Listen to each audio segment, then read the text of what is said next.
anche per un film c'è sempre il primo soffio di vento, nel senso che è il momento dell'innamoramento, è il momento dell'amore nascente, cioè il momento in cui si esce da una forma di stasi, di incapacità espressiva, in cui ti sembra di non poter affrontare nessun problema e quindi tantomeno i problemi con tutte le complicazioni realizzative che ci sono per fare un film.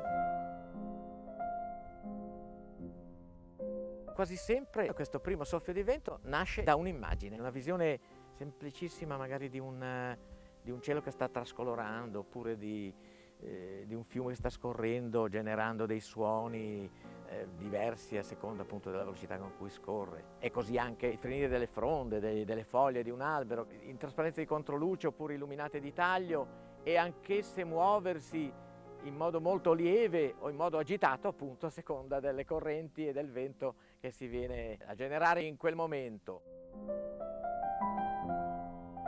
Anche gli alberi appunto hanno un'anima, anemos è appunto il vento. Mi imbarazza moltissimo quando mi dicono regista poeta, ma perché, scusami? Qualsiasi regista, in quanto creatore, poi, ma tutti lo siamo. Poiein vuol dire creare. Non mi piace questa definizione perché la ritengo proprio impropria. Esplorando questo paesaggio che mi circonda, dalle colline moreniche in cui vivo, a questo fiume bellissimo, il Mincio, che esce dal lago di Garda, che è pure un lago stupendo, e muovendomi in questi paesaggi respiro tutto l'incanto e tutta la bellezza in tutti i momenti del giorno, perché è chiaro che questi sono dei quadri viventi.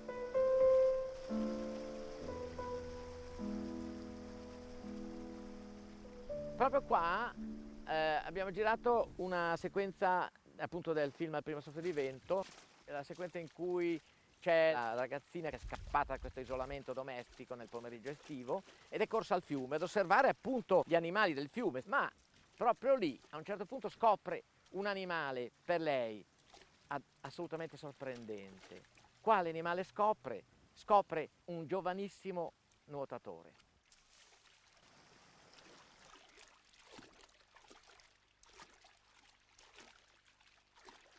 Ecco qui, ecco proprio in questo tratto il ragazzo si immergeva nell'acqua e poi riemergeva e la ragazzina si appoggiava a questa pianta e poi anzi dopo che il ragazzo si era allontanato lei abbracciava l'albero quasi per confidarsi, per confidare questa sua prima esperienza d'amore.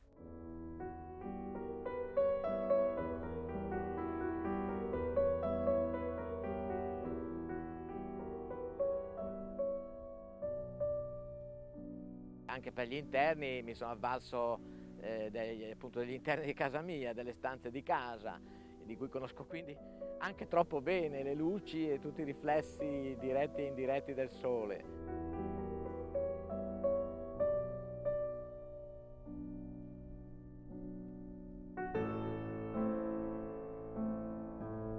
Fin dove è possibile tendo a usare la luce naturale perché è il più bel faro del sole credo che non c'è, no?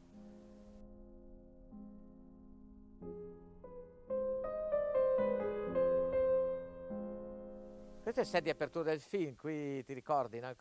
C'era un sole cocente, adesso c'è così una luce molto più morbida.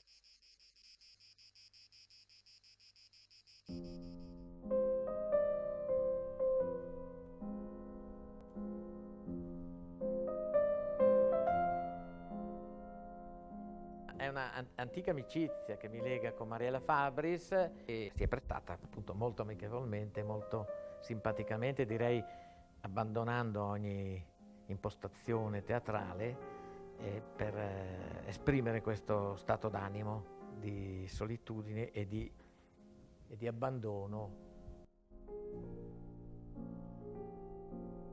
La finestra appunto è un occhio sul mondo, sull'altro, che puoi aprire o chiudere, cioè presenta anche quella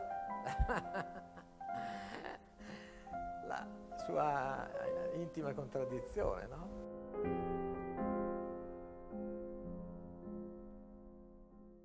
Ecco la mia vecchia moviola, la mia vecchia Prevost, È proprio un grande giocattolo questo, no?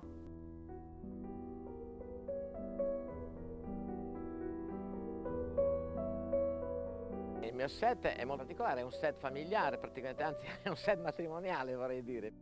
Io sto dietro la macchina da presa, appunto sono io che curo la fotografia.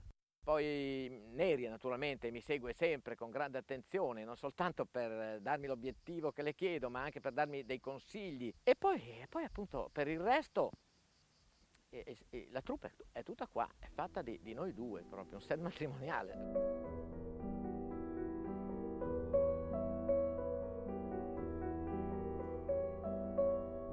Questa musica di Satie che viene suonata dalla ragazza e vissuta da lei appunto come ponte di slancio verso altre prospettive, non sappiamo quali, e invece poi percorre tutti gli altri spazi domestici invadendoli e dando un senso diverso a secondo dei personaggi a cui si appoggia.